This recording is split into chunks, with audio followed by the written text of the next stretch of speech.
So not far from where we are, there is a street. Is this okay? Yes? Called German Street. And I do a show there several times a year. And there's a very specific memory for me because I was doing a show there on a Friday evening, and I just finished. It was midnight. And I was approached by a couple, by a man and a wife. And they'd been sitting in the audience.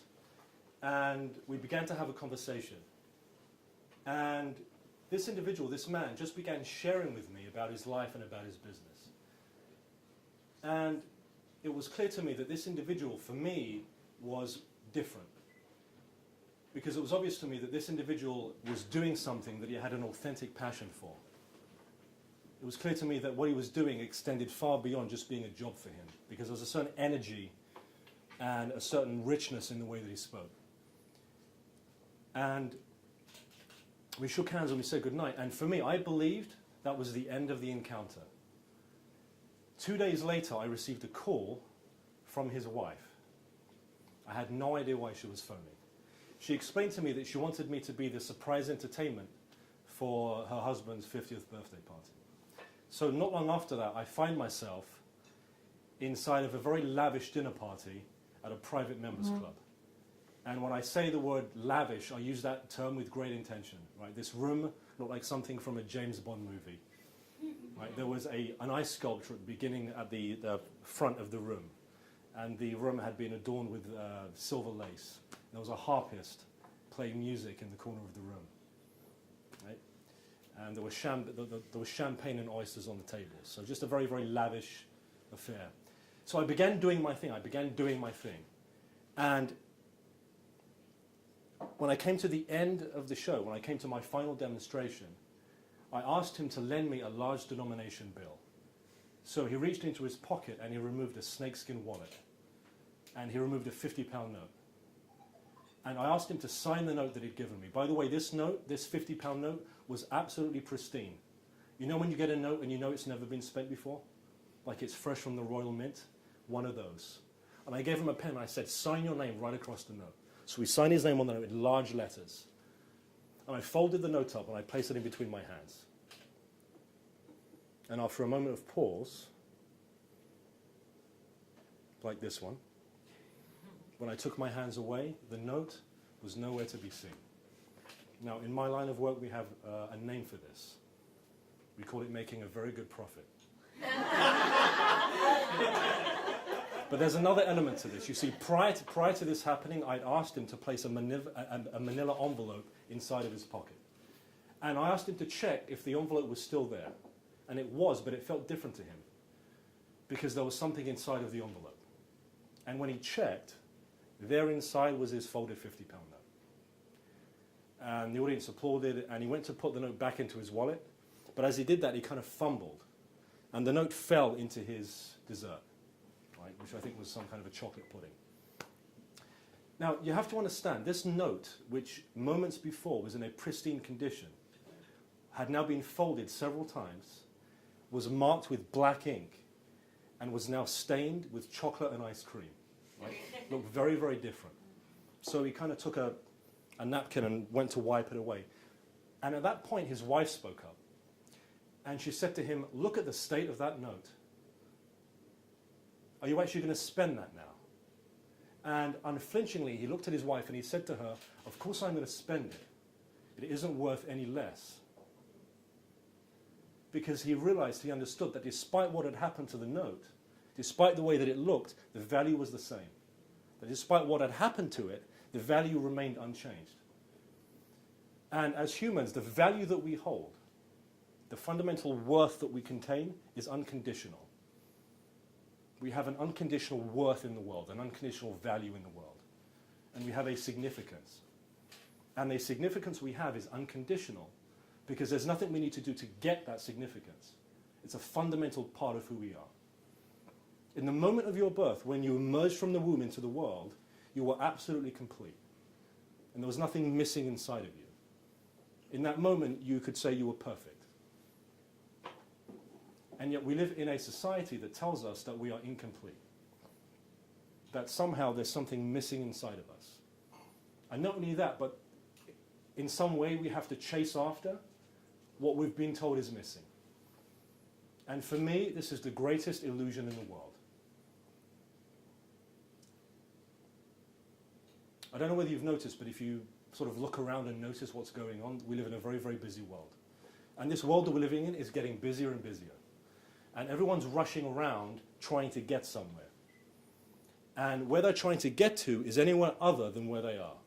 And I don't mean to get to some physical location in space, but to get to a place within themselves in which they feel rested and whole and complete. Because there's this belief something's missing. This means most people are rushing around in a desperate attempt to get somewhere because they believe that what's missing they need to chase after. Which means that most of the time they're in a perpetual state of anxiety. Right? For me, this is a very bad strategy for how to live your life. So when I talk about this thing called confidence, when I write about this thing that we call confidence, what I'm talking about is the embodiment of the realization that we have a fundamental right to be in the world, to be the full expression of who we are, and to show up to life being that way without apology. That's confidence. But we live in a very constructed society. In fact, the society we live in is fundamentally opposed to this way of being. Fundamentally opposed. Raise your hand, just out of curiosity, raise your hand if you believe the reason you went to school was to learn information. Raise your hand. Okay, that wasn't why you went to school. The reason you went to school was to learn to become obedient and to follow orders and to not question the orders that you were given. That's why you went to school. All of that learning stuff, that was misdirection. And it was very good misdirection. And I'm not saying it wasn't useful. What I'm saying is it wasn't the main agenda. The main agenda was for them to mold and shape you into the person they wanted you to be. Because the essential message is, don't be who you are. Be who we tell you to be. And if you be who we tell you to be, maybe you'll be okay. But don't you dare step out of line. So this is the kind of toxic conditioning that I'm talking about. And it's designed fundamentally to take us away from who we are. Because we live in a culture that is fundamentally addicted to fear. And again, there's this belief, somehow, something is missing. There's an old 80s movie called Baby Cakes. Has anyone heard of this? It stars the American TV chat host, Ricky Lake. And Ricky Lake plays the role of a woman, an overweight woman in New York who's really depressed. And she longs for the perfect man to come along and whisk her away. And her sister works in a supermarket. And her sister is due to be married. And so because she works in the supermarket, she decides to have the wedding in the supermarket. Right? So on the day of the wedding, the aisles are filled with her friends and family. And at that point, the priest comes in. And he addresses the congregation. And he's holding in his hands an orange. But except he's holding half of the orange in his left hand and half of the orange in his right hand. And he speaks up and he says, "Ladies and gentlemen, men and women are like orange halves, searching for the rest of themselves to make them complete." And at that point, he takes the two pieces of the orange and he coalesces them together to demonstrate what he's talking about. See, most people have no idea how emasculating and debilitating that kind of ideology is. To think that somehow we're half people. Not whole people, but half people. And the only way that we can ever hope to be whole is to find someone else to fill that void in us that we believe is incomplete. See, it's toxic thinking. See, most couples, or many couples, refer to their partner as my other half. Right? See, I think it's much better to think like this. I think it's much better to think, I'm whole, you're whole, we don't need each other, but when we get together, when we spend time with each other, we get to celebrate each other's wholeness. Far better to think that than to think that if this person should ever leave you, somehow you will be incomplete as a result. Right? By the way, if you happen to be single, looking for someone, the worst position to begin from is the position of believing that you are somehow incomplete. Because if you do, when you begin to interact with people, you'll wonder why the people you interact with seem to be repelled by you. Because there's nothing more repulsive on an instinctual primal level than the stench of desperation. I do a lot of work with people who suffer from social anxiety, and one of the things that I find incredible is that there's this idea that it's weird to connect with people we don't know, that it's somehow strange. Right? See, my belief is this. My belief is to connect with another human being, to make that connection, is the most natural thing in the world. I think it's the most natural thing in the world for one human being to connect with another person. And yet we live in a culture that's made it weird and awkward.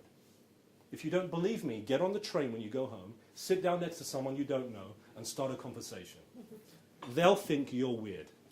This is the culture we live in. Right? So, another thing is, let me ask you a question. Raise your hand if you were told at any point in your childhood by a teacher or a parent or someone in a senior position some variation of the phrase, don't talk to strangers. Okay, and we were told this not once, but we were actually told this many, many times. In fact, there are a lot of school programs that have that as a title, don't talk to strangers. And of course, when we're children, when we're 4 years old, it makes sense. It makes sense. Because we were told that as a kind of a protective mechanism. The people that told us that wanted to keep us safe from people who wanted to do us harm or take advantage of our vulnerability. Yes? The trouble is, these same people didn't update us.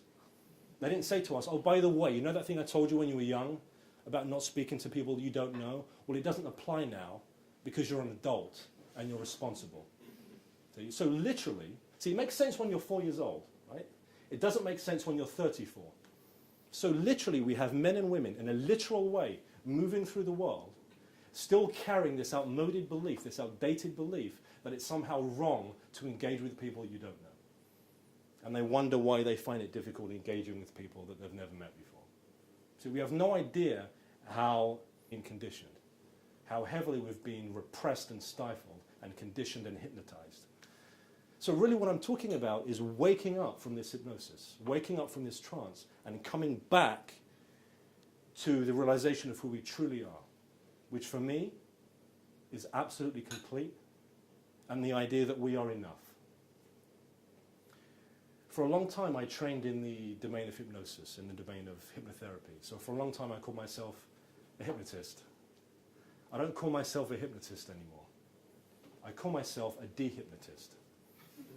Because when I look around, what I notice is that most people are already in a trance. They're already hypnotized. So to me, it makes no sense to put someone into a trance. See, it makes much more sense to me to take someone out of the trance they're already in. To me, that's true transformation. So the fundamental realization, I think, to arrive at is this idea that regardless of your circumstances, regardless of what's going on around you, regardless of other people's beliefs about you, you are absolutely whole and complete. And you have been ever since the very moment of your conception. And there's nothing missing inside of you. And there's a preciousness to your life. And that you have an inherent significance. And the significance you have is unconditional. So there's nothing you need to do to get this significance, because it's the fundamental nature of who you are. And when you make this internal shift, when you begin to operate from this, from the spirit of this awareness, you begin to operate the way you were designed to be the fullest, most uninhibited expression of your uniqueness in the world. And to me, when you're like that, it's truly magical. So thank you.